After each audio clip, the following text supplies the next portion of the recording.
Milli బగ్స్కి మంచి liquid తయారైందండి.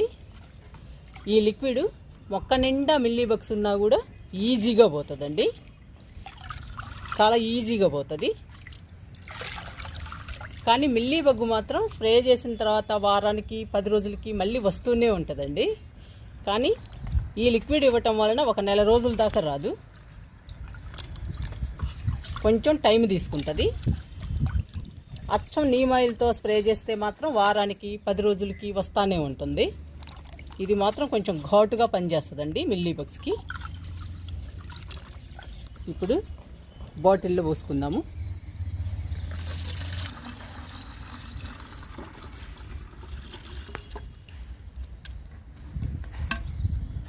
మూత పెట్టుకుందాం. మూత పెట్టుకుని ఇంకా మొక్కలకి స్ప్రే చేద్దాము.